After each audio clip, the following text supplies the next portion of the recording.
How's it, lead listeners? I know this is one conversation you've been certainly waiting for.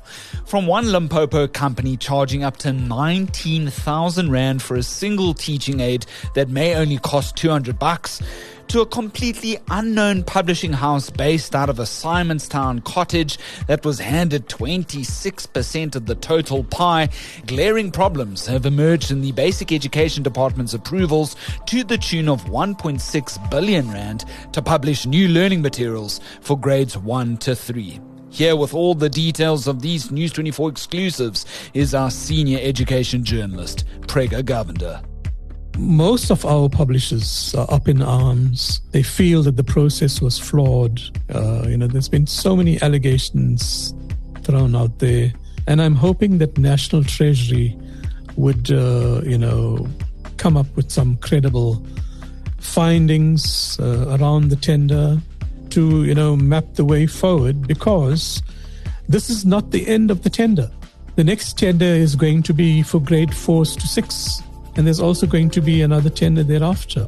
And one hopes that the problems we had here don't, repeat itself. Later in the show, a PE woman is hanged for murder in Pretoria on this day in South African history, our regular segment. To know when the next episode drops, hit the like, follow, and subscribe buttons on our YouTube, Spotify, and Apple Podcast channels. In Rauby's Pointless Braai quiz, it's not a trick question, folks. Can you actually name our social development minister, who's certainly responsible for ensuring billions in grant funding reach up to 28 million South Africans every month? I'll give you that answer a little later. This is The Lead, and this is the South African Story, with your host, Graeme Robenheimer.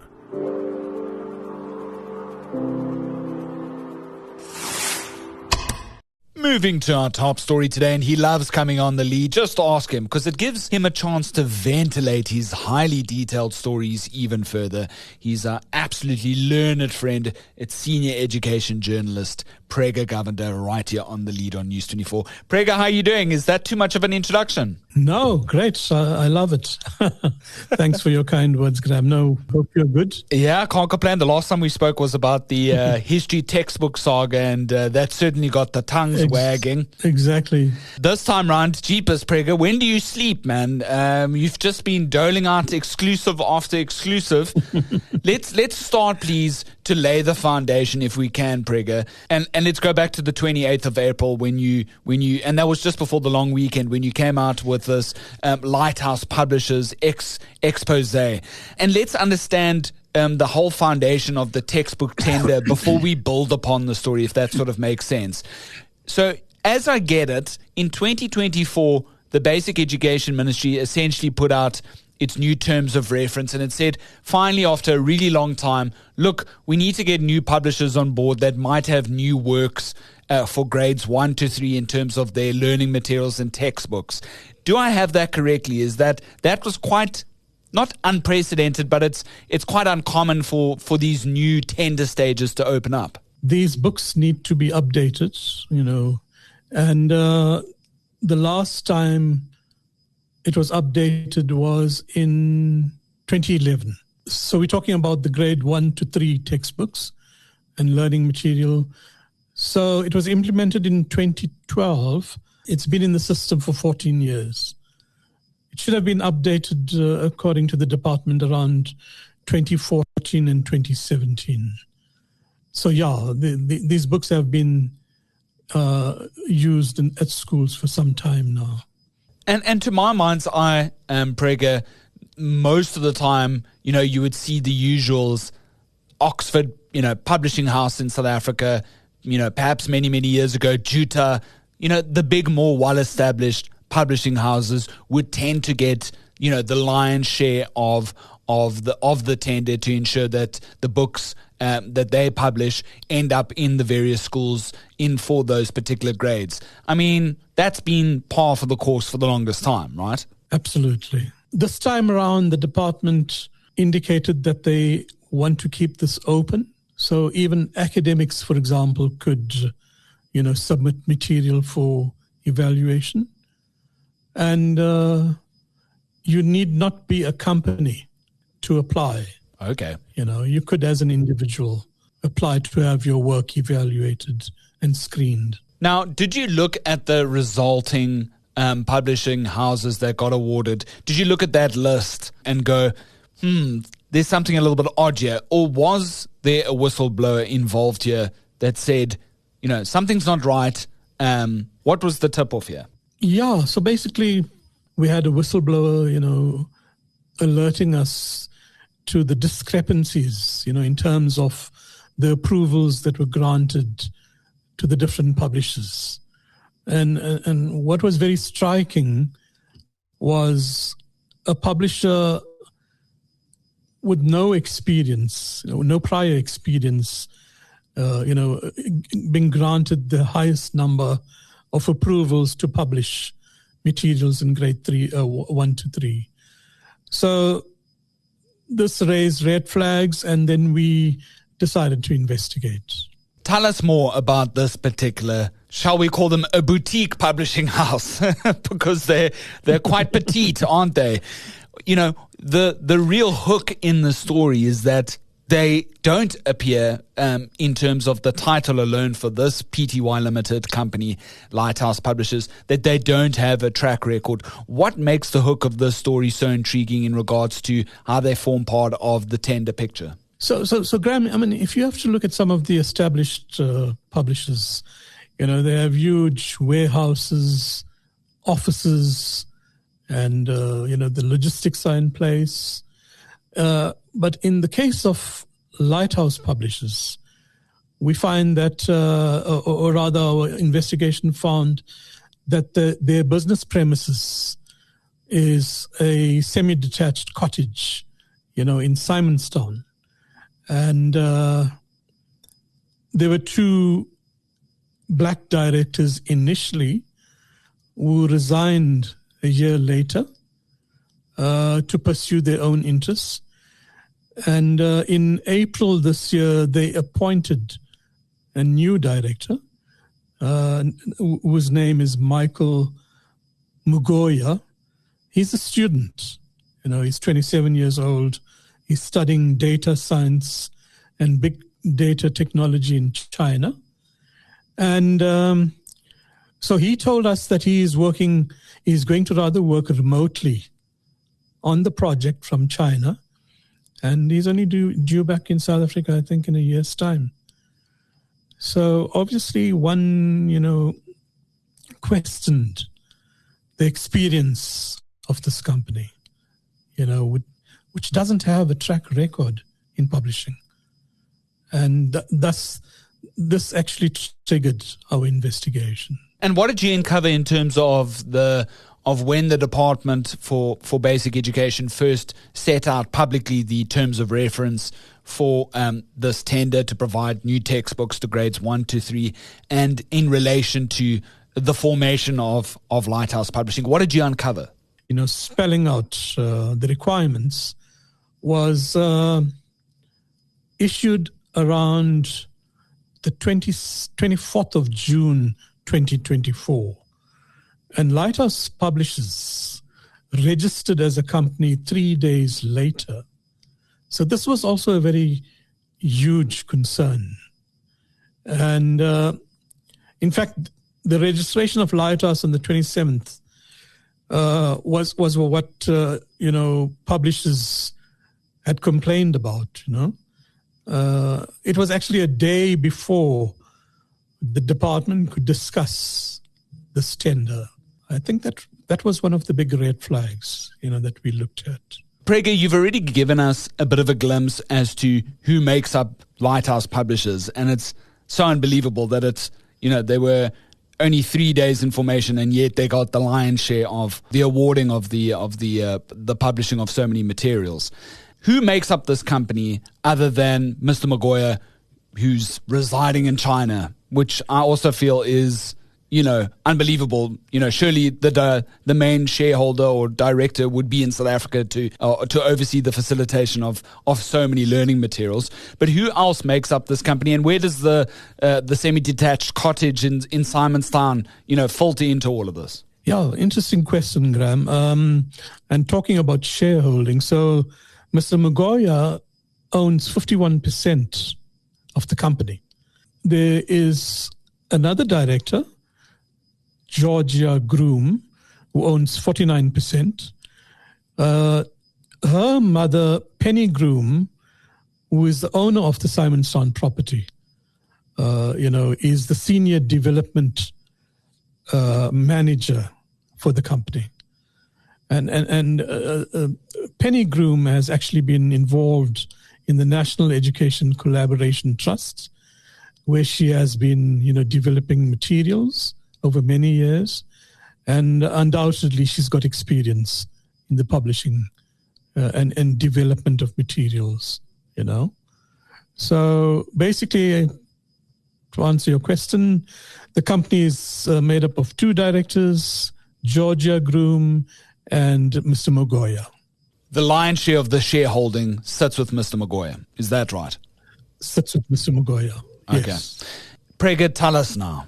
I mean, this seems like a minnow company out of complete left field in an established, industry niche to some extent that perhaps doesn't get always, a lot of publicizing to the extent that we're currently covering it. What has been the overall reaction from this industry? I'm sure it set the cat amongst the pigeons. Educational publishing insiders, told me that they were aghast, they were outraged, because if we take, a company like Oxford University Press, which has been in existence for more than a century, they also, bid for the contract, and they were overshadowed by Lighthouse Publishers. To put this in perspective, Lighthouse Publishers made 1,734 submissions, and they were approved in terms of 1,707 titles, which means their approval rate was well over 90%. Sure. In contrast, Oxford University Press had 1,274 titles approved, and Muscular Learning, 471 titles. Muscular Learning is also quite a well-established company. So basically, Lighthouse had 26% of the market share, which is quite significant. Massive, without no prior track record. So let's hear from Lighthouse side of things, in terms of you coming to them first as a senior education journalist and going, look, I'm giving you right of reply before I hit send on this big story that has had the country's tongues wagging, Prega. What was their response to you? Are they pretty much sticking to their guns and saying, look, we're going to be outsourcing the printing of all these materials? Because obviously they don't have a warehouse. Georgia Groom was very, very transparent. And she indicated to me that, listen, everything is above board. We've got in family and friends to support us, and others such as authors and illustrators in the development of, material. And that, as far as they were concerned, it was the quality of their submissions that, gave them the edge in terms of the number of approvals they received. And she was quite open and said that, listen, we don't have warehouses, we don't have, logistics, we don't have offices, but we are going to outsource these to external companies. And this is the message that they have given us, that despite not having infrastructure, it doesn't mean that they can't, that they are not up to the task, and they are negotiating with, service providers to carry out those functions. What was the department's initial reaction here, as helmed by the DA Minister, Gqeberha? What was their initial reaction before you before you decided to publish this piece? They were very upfront and indicated that, listen, the process was very fair, very credible. Basically, what it involved was blind screening, meaning that the evaluator or the screener did not know the identity of the author who submitted, that particular piece of work. And so all they did was, examine the work, review the work, and based on what they saw, they made their approvals. There was no an author's name, on the manuscript. And so they didn't know exactly who was behind the writing of that particular piece, which could have been a story, it could have been a graded reader, and so on. Because for this catalog, they invited people to submit material, for home language, first additional language, in all the official languages, as well as for maths, life skills, and coding and robotics. So all the publishers were given 4 months, to complete and submit, which was a mammoth task. And this is why other publishers are scratching their heads, wanting to know how Lighthouse managed to submit more than 1,700, submissions within 4 months. In fact, this is one of the big complaints they had. Yeah, absolutely. I mean, it sounds like a lot of admin. One of the central concerns or the allegations or suspicions that has cropped up and ventilated through much of your reporting thus far has been whether or not one of the prospective publishers within this tender processing saga had gotten, preferential access vis-a-vis an insider connection with a departmental official. Apparently a meeting happened, but the department says we shouldn't be concerned about this. What do we know here? Try and clear the air for us, please, Prega. Yeah, I sent off questions to, the ministry, and the response we got was that Minister Siviwe Gqeberha had appointed an independent investigation. The allegation was, unfortunately, we don't have too much, but the allegation was that a publisher had a meeting with a departmental official prior to the tendering, advertised. And the investigation found that there was nothing untoward in this meeting. And, the findings were inconclusive. And primarily, I think, because the whistleblower declined, to participate in the process. So, yeah, the investigation didn't, come up with any conclusive evidence of wrongdoing.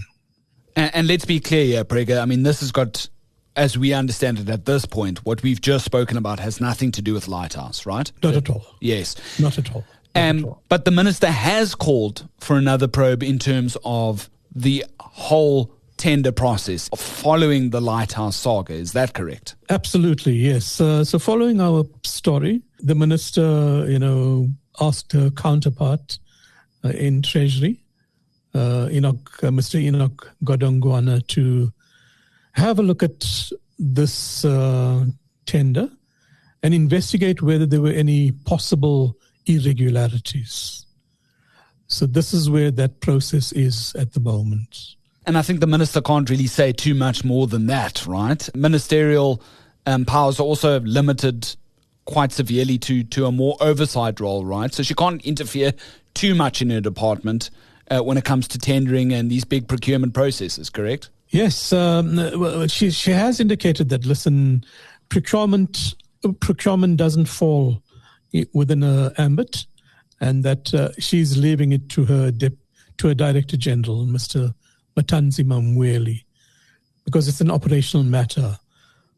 But although she mentioned this, she also indicated that she does have oversight over the process. Forgive me, I mean, there's been negative reports from our sister publication, City Press, here, that this Director General, Mweli, as well as Gqeberha, the Minister, that they're not seeing eye to eye at the moment, that there's been a long-standing issue since she took over, a position that was held by Angie Motshekga for the longest time. I'm sure there's been a lot of familiar, previous foundation blocks, set in that department for somebody suddenly new to come in, notwithstanding from a different political party, changing things up a little bit. Perhaps there were always going to be, some feathers ruffled. What do we know about Mweli and Gqeberha's current relationship and whether or not that's strained or not? Are there any facts to prove that this is the case or not? Yes, I did get hold of the ministry on that score. Unfortunately, they were not, very forthcoming. All I could get was that, listen, the relationship between the minister and Mr. Mweli is a very professional one, and she respects the role that he has to undertake. And this is it, She did not want to be drawn into the City Press story or the allegations, contained therein.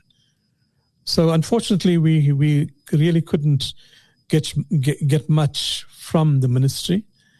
But, there has been talk of this friction and the frosty relationship between the two, But unfortunately, there's nothing on record that we have to substantiate, this point. Is the textbook tender, though, part of that frostiness? Could very well be, because the ministers now, as you know, instituted a probe, or rather got Treasury to institute a probe. This is probably indicative, of this strained relationship between the two, or rather the alleged strained relationship between the two, Yeah. Well, moving past all of that between Gqeberha and Mweli, whistleblowers have come out, in the past, and although, one of them didn't want to really go on record, as they often say with these things, where there's smoke, there's fire. The big question now, I think everybody's sort of been asking, Prega, and I'm sure you've been responding to many messages and calls in this regard, is this tender going to be pulled amidst this probe to look at a lot closer at the processes involved here? What's the current status of this tender? Is Lighthouse going ahead with its outsourcing and ensuring that grades 1 to 3 get their new textbooks, and is Oxford going ahead with their procurement process as well? Well, the minister has indicated that she wants to see what is the outcome of the Treasury investigation. But as far as the department itself is concerned, it seems as if it's, going ahead. I stand corrected. But their response to us, or rather in a media release, was that, we reject any insinuation of impropriety around the tender. And they basically, emphasized that the development of the catalogue was founded on rigorously controlled, anonymized screening processes, to ensure that there was objectivity. So there's no indication whether the tender is going to be pulled, but I think a lot is going to hinge around the findings from National Treasury. Because it's a lot of money, right, Prega? Let's just remind the listeners, we actually haven't done that yet. This is a 1.6 billion rand textbook tender. 1.6 billion rand. Lighthouse is currently at, I think, conservative estimates is going to be getting, correct me if I'm wrong here, around over 200 million in the first year. Oh, only in the first year? How much? It's a lot of money. Yeah, because you must remember that schools don't stop ordering after they order their first consignment. There is what is called top-up orders. Annually you'll find that schools lose textbooks. Some are destroyed, and so to replace this, they go back and order again. And the ordering process will continue until these textbooks become outdated and a new catalog is released. So we're probably talking, having these textbooks being used at least for the next 10 years, I'm going to make a bit of a pithy comment. Forgive me, Prega. This is my comment. It's not yours. If Lighthouse sticks to its guns and ensures that, for subsequent years, it continues the publishing of these textbooks, it could potentially buy even more, neighboring flats in Simonstown and really make you take this from a cottage company into something a lot bigger. Sorry, excuse me. But look, the plot always thickens, Prega, and the very latest on the front page of News 24 has again got us all talking is extortionist. Publisher charges 19,000 Rand for teaching aid that its rival sells for 200 Rand. Now we're talking about the same tender, right? Here you've had a little bit closer look at what Fulu Books, as one of the publishing houses or companies, put down in its bid documents in terms of the teaching aid or the learning materials that it will basically put down as costs to the department and our taxpayer money. Reveal to us what one of those items or learning materials costs and what another competitor has priced in terms of the departmental documents. And if you can, give us a few more examples there. This is very illustrative. Mm-hmm. We are talking here about the Gqeberha pupils who are, in grades 1 to 3. And we're looking at, once again, home language, first additional language, maths, life skills, and coding and robotics. So only 2 companies, namely Fulu Books and Shooter, managed to get the contract for the publication of Gqeberha learning and teaching material. And I looked specifically at grade 3s, and I looked at simply home language, to compare apples with apples. So we took, a very simple chart, that is adorned on the wall in a classroom. Basically, it's known as a picture sound display. It helps children, to match speech sounds to letters. And while Shooter charged 200 Rands, Fulu Books, wanted a princely sum of almost 19,000. What? So you can imagine this is such a huge discrepancy, and I described it as outrageous, But this is just one example. If we take others, if you look at, for example, flashcards, Fulu is charging almost 18,000 for a flashcard, and posters, which Shooter, are charging, around 50, I think. These cost between 5,000 and 8,000. So these are astronomical, to say the least. And if you look at graded readers, this is a pack of 40 graded readers. Fulu is charging 295 to 450 Rands, compared to Shooter, which is 30 Rands to 40 Rands. Here again, a huge difference. A core reader, Fulu Books, is looking at 950 Rands compared to 80 Rands by Shooter. So these are the discrepancies that we picked up. And mind you, these were approved and are included in the catalog. The department, has indicated that for each title, they chose the 3 cheapest publishers. And unfortunately for Gqeberha, we basically had only 2 publishers. And so automatically, they both were included in the catalogue. So Fulu, at this stage, is getting a piece of this tender pie? Absolutely, yes. The mere fact that Fulu is included in the catalogue means that they have been approved. And so schools can now, so just to put you in the picture, schools now and provincial education departments have the catalogue, and they can simply place an order and order these books through whichever publisher they find on the catalogue. So it would then be left up to the schools to decide whether or not they go with Shooter or Fulu, correct? Yes, but we're talking about the 3 cheapest titles. So if you take graded reader, you've got 3 companies with the cheapest prices. A school could go to one of these 3, place an order, and purchase. What was Fulu's response here, Prega? Similar to Lighthouse?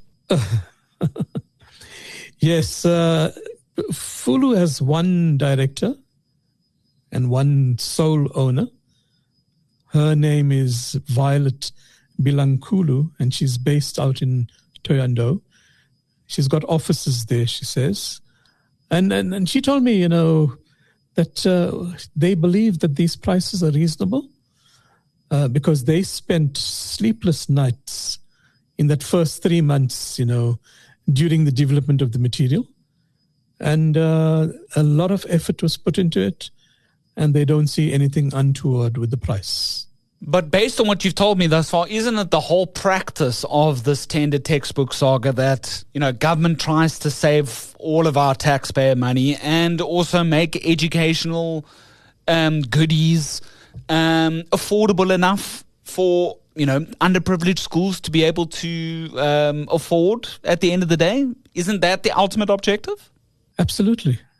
But one, shouldn't be slamming the department here, because they describe the prices, and I would like to just quote, quote a comment from the spokesperson there, Terence Kala. He said, and I quote, "We believe the prices are extortionist and are not in keeping with the intentions of the process. This process is meant to make books as cost-effective as possible, and this kind of pricing can never be acceptable." Yeah, so they are seriously looking into these prices, and they are going to be chatting to the 9 provincial education departments and then engaging with this, with Fulu Books to, look at reducing, obviously, the prices to those compared to, material from other publishers. Let's end off here, Prega. I mean, in the meantime, we've, at the same time, fielded reports and announcements in regards to 2 particular outlets when it comes to educational materials. The one is, within our own Media 24 stable, Via Africa, and the other is, which you've previously heard earlier in our conversation, is Maskew Miller, that jobs have been on the line and that operations now need to wind down as a consequence of perhaps, dipping out on this massive tender? Yes. So, Graeme, I don't think, the public is aware of the, enormous amount of investment in developing these sample copies. For example, Maskew Miller Learning told me they spent 40 million developing materials for submission. It's a gamble because you don't know whether all material you submitted is going to be approved. So they basically, gave as one of their reasons, for the retrenchment of possibly 50% of staff, the fact that, the approvals they received did not meet expectations. If you come back to, the company in our stable, Via Africa, you will notice that the CEO Christina Watson yesterday mentioned that, the company was unsuccessful in getting its books approved during the submission for the foundation phase schools textbooks. So, yes, most definitely, the retrenchments, the possible retrenchments at Macmillan Learning, as well as the winding down of Via Africa, are linked to, this textbook saga. What do you think, schools, parents, everybody involved in this rather detailed, quite deep story that is perhaps not of the conventional norm of the news cycle that we see in terms of topics covered? And I take my hat off to you in that regard, because, it's not something we hear about every day. I'm sure that you're going to be digging even further. But what's your final thoughts here? This tender is problematic, there's so many question marks. Most of our publishers are up in arms. They feel that the process was flawed. There's been so many allegations thrown out there. My worry is that, this whole issue around the tender should be cleared. And I'm hoping that National Treasury would, come up with some credible findings around the tender to, map the way forward, because this is not the end of the tender. The next tender is going to be for grade 4s to 6. And there's also going to be another tender thereafter. And one hopes that the problems we had here don't, repeat itself. So it would be great if all the problems surrounding this particular tender could be ironed out, before the new tender for the other grades, is advertised. Thank you so much for your time. Thanks. I couldn't help but think throughout all of this, it's a textbook example of a problematic tender. No pun intended. No pun intended. I can't wait to see what you conjure up next in your very highly detailed reporting. Thanks so much for bringing all of this to the fore. That's Prega Govender. He's our senior education journalist right here at News 24. I really appreciate your time on the lead. Thanks, Graeme. Really appreciated your time as well, and it was a great pleasure chatting to you. Looking for a smarter weekend scroll? The Weekender is your ultimate guide to bold stories, sharp opinion, and a fresh lens on life in Mzansi. From exclusive interviews and powerful essays to wine picks, playlists, and pop culture gems, it's your perfect weekend read all in one place, landing every Saturday on News 24.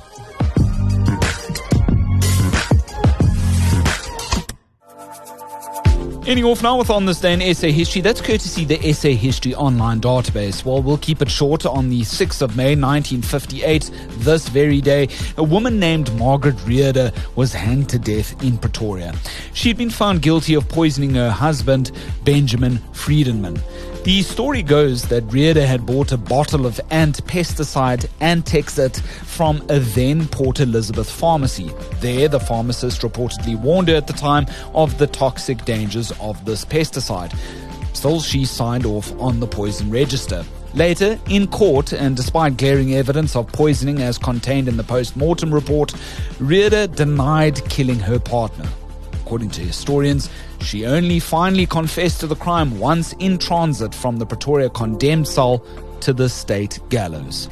What a crazy story. That's definitely something for a novel of sorts. And in Rauby's Pointless Braai Quiz, it's not a trick question this time round. Can you name our social development minister who's responsible for ensuring billions in grant funding reach up to 28 million South Africans every month? And that answer is Sisisi Tulashe. You'd be forgiven for not knowing her name. Parliamentarians this week only just succeeded in getting her to appear there following months of scandals swirling around her head. Some of the issues, according to our journalist covering the story, Sunay Payne, include, quote-unquote, an undeclared donation of 2 cars that she said were for the African National Congress Women's League, irregular appointments in her department, as well as controversy surrounding the appointment of a ministerial food aide. Well, if you want to read a lot more on that story, check out the front page of News 24.